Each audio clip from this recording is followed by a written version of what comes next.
दोस्तों, बाबा साहब डॉक्टर भीमराव अंबेडकर जी द्वारा लिखित भारत का संविधान हम आज से आपके सामने अनेक भागों में प्रस्तुत करने जा रहे हैं। आज की इस भागदौड़ भरी जिंदगी में हमें पने का समय चाह के भी नहीं मिल पाता, इसीलिए हम आपके लिए भारत का संविधान ऑडियो वीडियो स्वरूप में प्रस्तुत करने जा रहे हैं, जिससे हम, आप और हर एक भारतीय को ये पता चल सके कि भारत का लोकतंत्र किस नियमों पर चलता है, हमारे हक और अधिकार क्या है, हमारे कर्तव्य क्या है, इन सब के बारे में हम जान सके और ये जन जन तक पहुंच सके।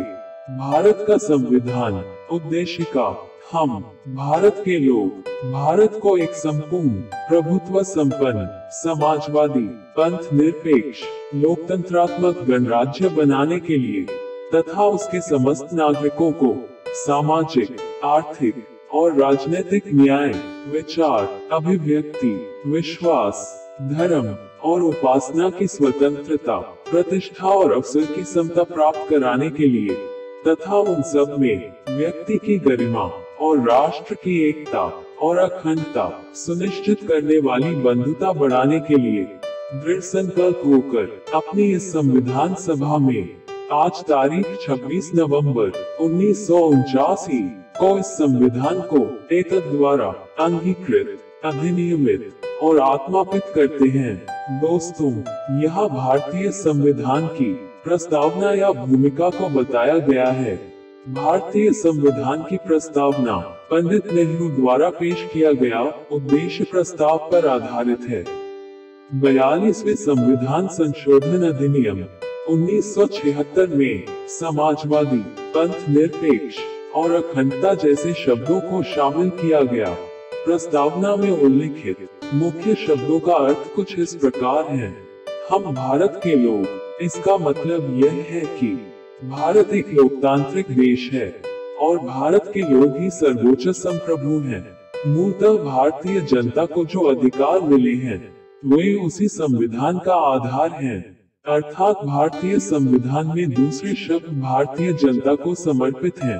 संप्रभुता इस शब्द का उद्देश्य यह है कि भारत न तो किसी अन्य देश का डोमिनियन है, इसके ऊपर कोई शक्ति नहीं है और यह आपके आंतरिक और बाहरी मामलों का समाधान करने के लिए स्वतंत्र है।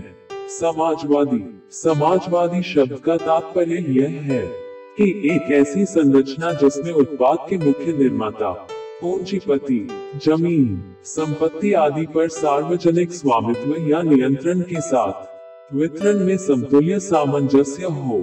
पंथ निरपेक्ष राज्य शब्द का स्पष्ट रूप से संविधान में उल्लेख नहीं किया गया था, तथापि इसमें कोई संदेह नहीं है कि संविधान के निर्माता ऐसे ही राज्य की स्थापना कर रहे थे। इसलिए संविधान में उल्लेख 25 से 28 तक धार्मिक स्वतंत्रता का अधिकार जोड़ा गया।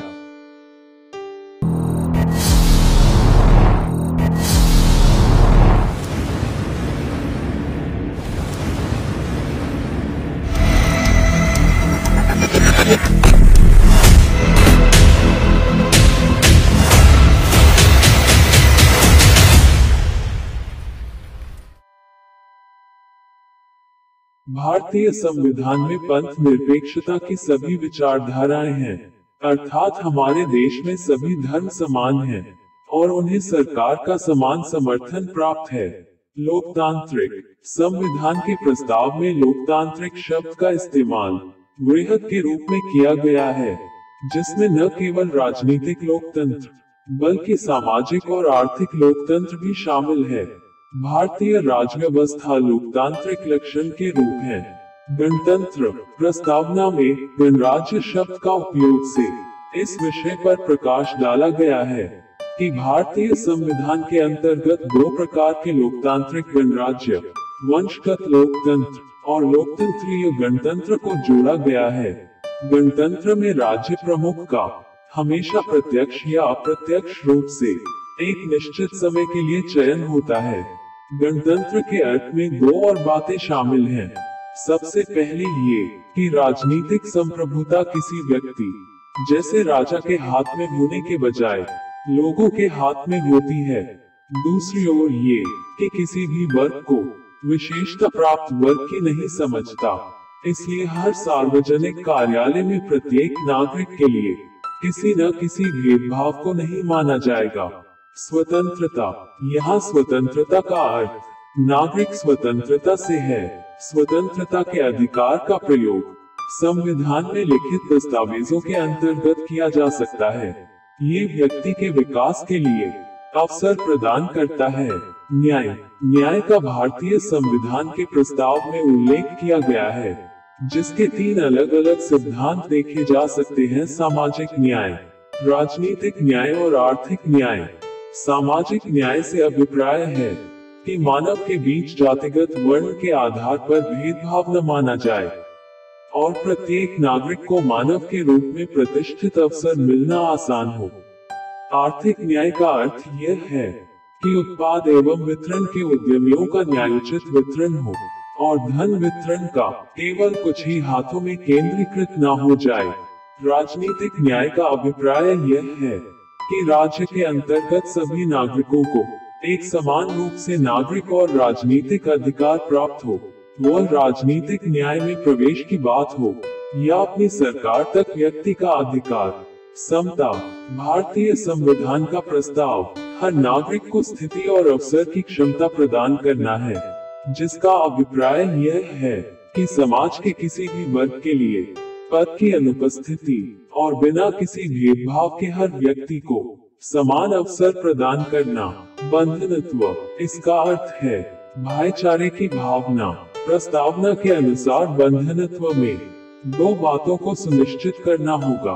पहले व्यक्ति का सम्मान और दूसरा देश की एकता और अखंडता।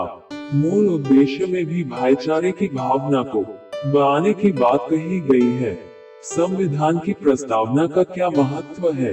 संविधान की प्रस्तावना में उस मौलिक दर्शन और मौलिक मूल्यों का उल्लेख है जो हमारे संविधान के आधार हैं। यह उन मुख्य उद्देश्यों को निर्धारित करता है जिन्हें संविधान प्राप्त करना चाहता है। ये संविधान को दिशा और उद्देश्य देता है। यह उन उद्देश्यों और सामाजिक आर्थिक लक्ष्यों को भी स्थापित करता है जिन्हें संवैधानिक प्रक्रियाओं के माध्यम से प्राप्त किया जाना है।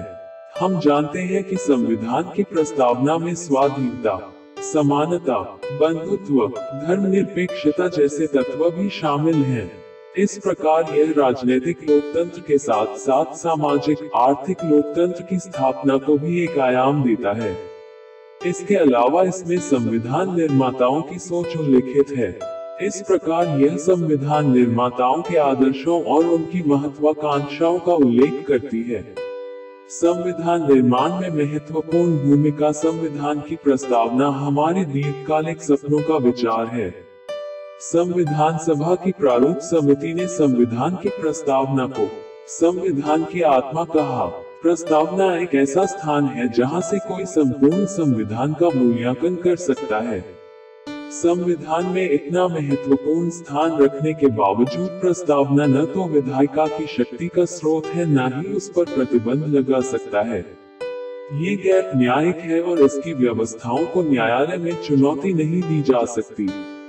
हालांकि अपने बहुत सारे निर्णयों में उच्चतम न्यायालय ने प्रस्तावना को आधार बनाया है और इसके महत्व व प्रासंगिकता पर बल दिया है।